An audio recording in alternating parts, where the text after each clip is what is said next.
El 5 de marzo de 2010 en Roquetas de Mar, Almería, pronunciamos una pequeña conferencia con este título de un texto que habíamos escrito en 2009 titulado Crítica del pensamiento androcéntrico,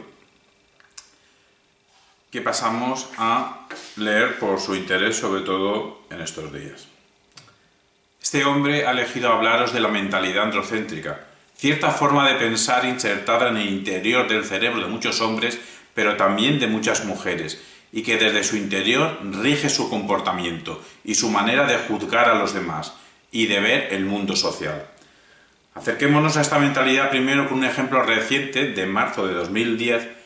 En nuestra vecina provincia de Granada disponen de hasta archidiócesis y todo, administración eclesiástica de la Apostólica y Romana Iglesia Católica, y a su mando se encuentra el señor arzobispo, en este caso un tal Javier Martínez, quien, cumpliendo con sus obligaciones pastorales y no sabemos si inspirados directamente por el Altísimo, se dirigió el pasado 20 de diciembre de 2009 a sus feligreses reunidos en la catedral, respecto a las mujeres que abortan, con estas palabras, se abre comillas: eso le da a los varones la licencia absoluta, sin límites, de abusar del cuerpo de la mujer. Se cierra comillas. Sí, lo han oído bien, el prelado jefe de los católicos granaínos prescribe el abuso ilimitado del cuerpo de las abortistas por parte de los varones católicos, a quienes concede licencia absoluta. Estas sagradas palabras ejemplifican a la perfección la mentalidad que nos ocupa, una en la que el eje y centro social lo constituye el macho dominante, y en este ejemplo, protagonizado por un amante del prójimo donde los haya. Lo que debe estar en la cabeza de este prelado es el siguiente pensamiento: dado que por culpa de esta ley del aborto, peor que cualquier ley nazi, ciertas mujeres tendrán amparo legal para asesinar a sus criaturas, los varones, para compensar semejante diabólico desaguisado, tendrán que yacer con ellas una y otra vez hasta que su vientre vuelva a ser fértil otra vez.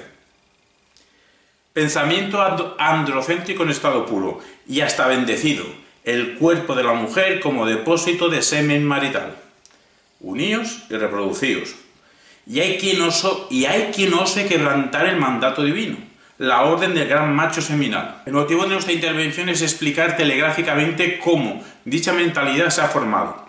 La narración que van a escuchar supone comunicar la tesis principal del libro De qué hablamos y no hablamos cuando hablamos del hombre, apareció en 2007, de la turolense Amparo Moreno, Sarriá, intelectual y progresista y catedrática de Historia de la Comunicación comprometida con las mujeres y con los hombres. De todas formas, no podemos evitar dejar aparecer por aquí y por allá contenido de nuestra propia cosecha. La historia viene de lejos, hace más de 2 millones de años, cuando todavía no éramos humanos. Entre los grupos de homínidos africanos parece ser, según nos relatan los antropólogos, que las hembras, tras observar los combates entre los machos más vigorosos, seleccionaban a los mejores ejemplares para que cumplieran con la tarea de sementales. Entre los primates lo habitual era que los machos supernumerarios se apropiaran de los mejores alimentos y que las hembras recogiesen frutos, raíces y leguminosas para alimentar a sus crías. Algunos se preocupaban básicamente de sí mismos y otras se cuidaban de varios.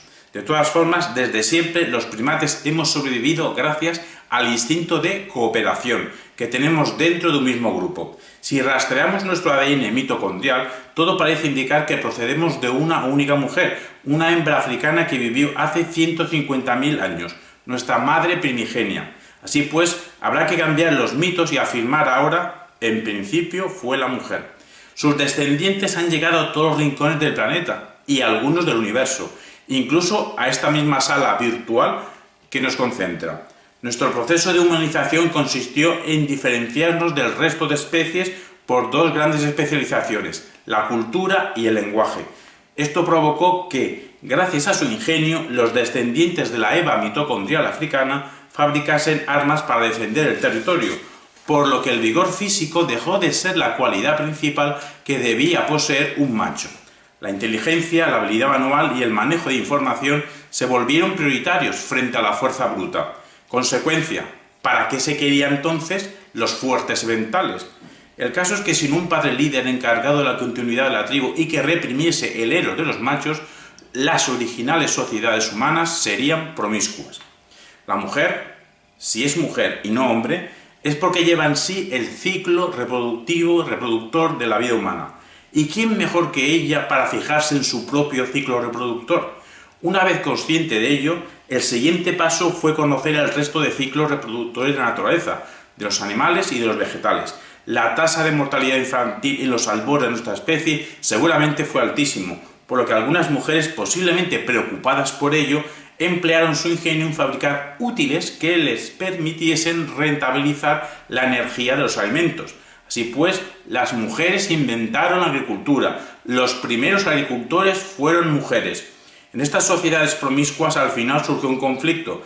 También se especializaron los varones en la defensa territorial y en la caza del animal, que los hombres llegaron a convertirse en expertos cazadores.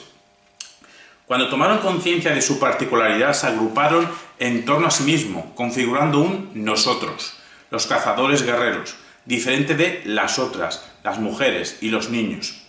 Estos cazadores, conscientes y orgullosos de su papel, empezarían a dar importancia no ya al linaje materno, sino al paterno. En sus incursiones exploratorias coincidirían con otros grupos de cazadores, por lo que si una tribu lograba imponerse a otra, reclamaría para sí tierras, alimentos y hembras.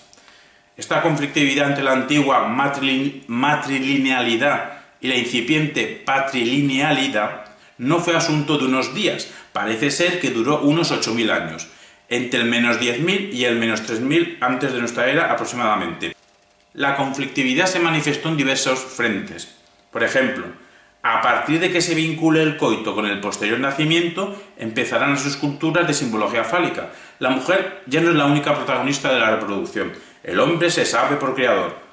Otro frente sería que las mujeres de las sociedades de cazadores llegaron a domesticar los animales, surgiendo así sociedades dedicadas al pastoreo nómada.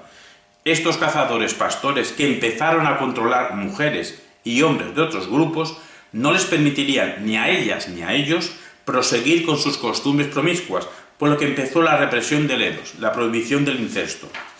Lo que cabe retener es que hubo un conocimiento femenino vinculado a la conservación de la propia especie que, tras descubrir fenómenos naturales, inventó la horticultura, ganadería, cerámica, la vestimenta, manufacturas y el intercambio amistoso de productos.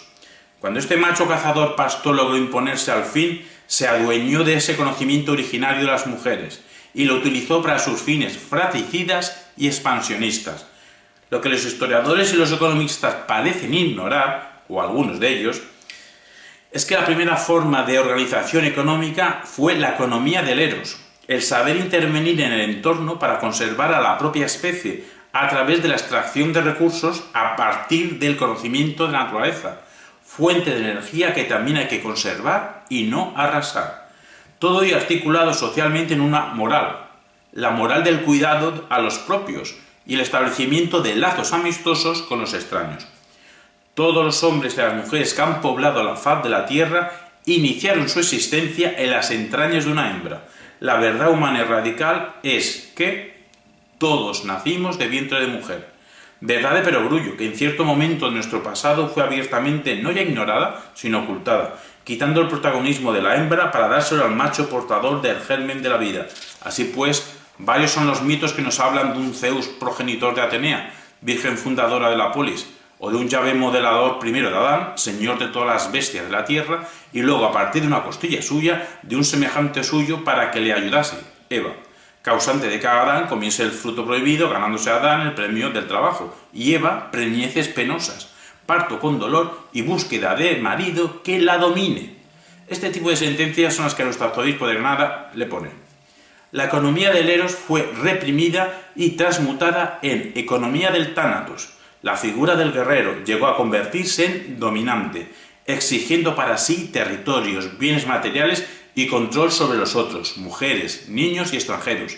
La actual industria armamentística hunde sus raíces en un pensamiento con solo 5.000 años de antigüedad. La misma ideología que construyó la lanza fue la que luego construyó el misil. Esta mentalidad basada en la estructura patriarcal solamente corresponde al 0,4% más próximo de nuestro pasado como especie. ¿Y quién se supone que es nuestro padre primogenio? El gran cazador. Puede dar cosa reconocerlo, pero todos y cada uno de nosotros procedemos de asesinos. El patriarcado ha pasado ya por varias fases, pero no se asusten, nos vamos a detener poco en cada una de ellas. Primero hubo el patriarcado tribal teocrático. Los hombres de las tribus nómadas se volverían sedentarios al comprobar las ventajas del cultivo de la tierra por parte de algunas mujeres, a las cuales se arrebató su sabiduría de lo natural, saber que ya no sería utilizado para simplemente mantener al grupo, sino para producir excedentes, necesarios para mantener a los dominadores, y para que estos pudiesen aumentar su expansión territorial. El padre de familia impone su código patriarcal. Bajo esta ley llegaron a forjarse los primeros imperios, origen tanto de la esclavitud, de muchos, y de la libertad, de unos pocos. Después vino el patriarcado familiar burocrático. El Estado adoptó en Grecia otra forma de organización, la ciudad-estado. Esta civilización griega produjo grandes hombres, como Aristóteles, y ya se sabe que detrás de todo gran hombre hay una lista de grandes errores. En la política atribuye, no al hombre en general, como erróneamente han leído los más eruditos historiadores de la filosofía, tal como advierte Amparo Moreno, sino al varón adulto griego, la racionalidad frente a la afectividad de las mujeres y la inferioridad mental de los extranjeros. Este ser excepcional es el que tiene derecho a emplear la palabra en público para los asuntos de la polis, y no las mujeres, los jóvenes y los esclavos. Le parecía tan natural la superioridad del varón adulto griego que éste estaba destinado a mandar sobre el resto de seres. Tan solo había dos tipos de individuos, los superiores, destinados a mandar, y los inferiores, destinados a ser mandados. Y si estos últimos se negaran a ser sometidos, como los primeros tienen derecho a cumplir el fin para el que han nacido, podrían hacer uso legítimo de la guerra, la violencia vista como algo natural y justificada ideológicamente para la consolidación de cierto orden social. Y recordemos que somos hijos de Grecia. Uno de los más grandes rectores de la humanidad, considerado todo un modelo de pensamiento, llegando a ser el filósofo por antonomasia, la base de la filosofía perenne, esa es en la que está afiliado nuestro personaje de fondo, el arzobispo de Granada. Ha resultado ser todo un adultista, clasista, racista, belicista, sexista, esclavista. De mucho cuidado. Las consecuencias del aristotelismo han provocado millones de muertes y de vidas sometidas, porque quien se considere superior, a la fuerza tomará a otros por inferiores, criaturas insignificantes y hasta inexistentes, en el sentido de que no cuentan para nada.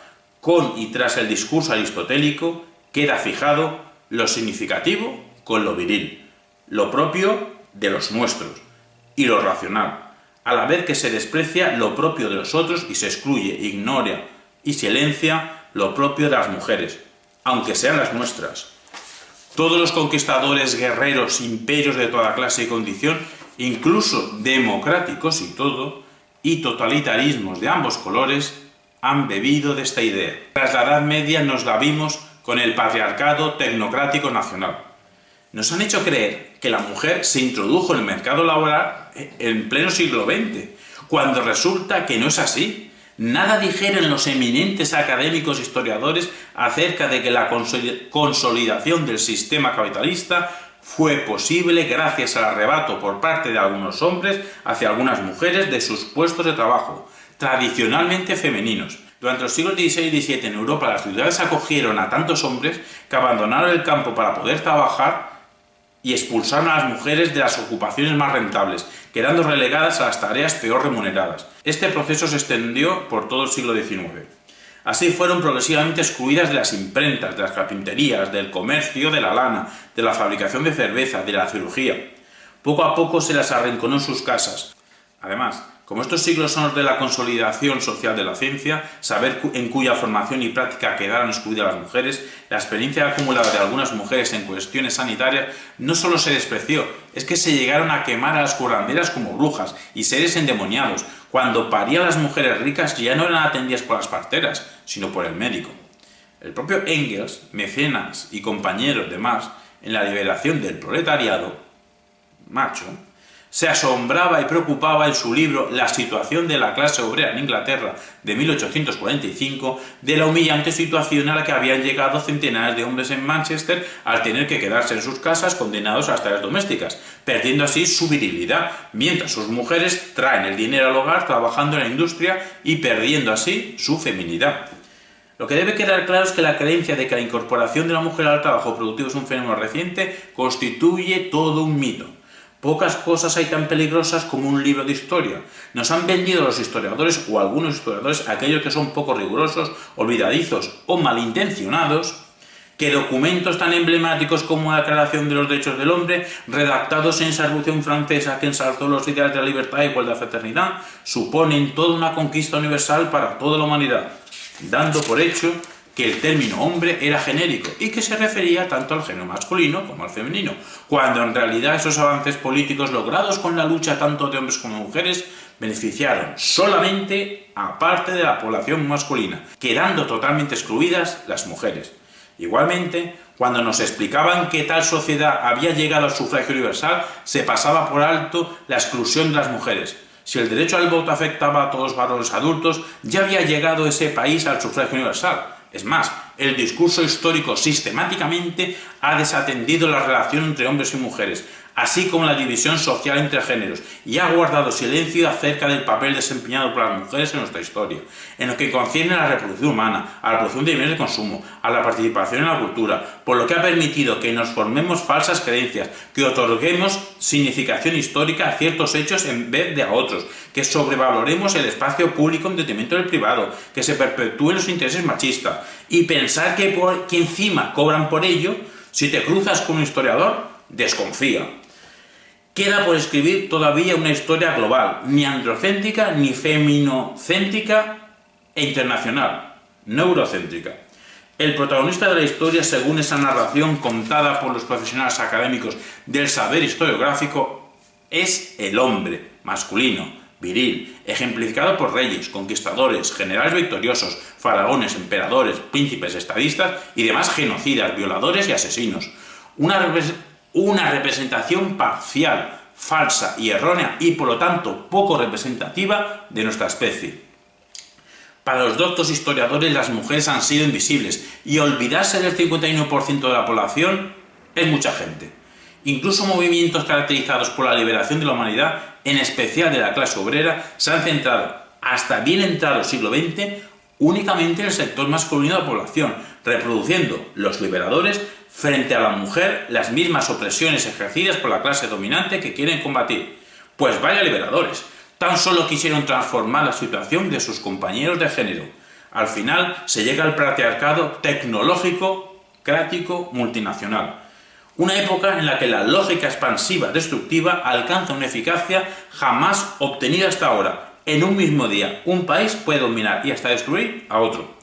El siglo XX, qué duda cabe, ha sido también el siglo de la mujer. Sus derechos se han escrito y en cierta medida en algunos lugares del mundo hasta se cumplen y todo. Pero mientras exista la ideología androcéntrica, queda el peligro de reducir el papel de la mujer a mera imagen para el gozo de la sensibilidad viril. En Occidente, hombres y mujeres disfrutamos por ley de idénticas obligaciones y derechos, pero con tan solo analizar las fotos de los periódicos y de las revistas, veremos que hay campos supuestamente serios propios de hombres y campos supuestamente frívolos propios de mujeres. El arquetipo viril se somatiza desde la más tierna infancia, desde las instituciones, familia, escuela, medios de comunicación y quien sea inocente que tire la primera piedra. A pesar de toda la liberación sexual de la mujer occidental a lo largo del siglo XX, todavía las mujeres presentan mayores dificultades sociales que los hombres para reconciliarse con su yo erótico.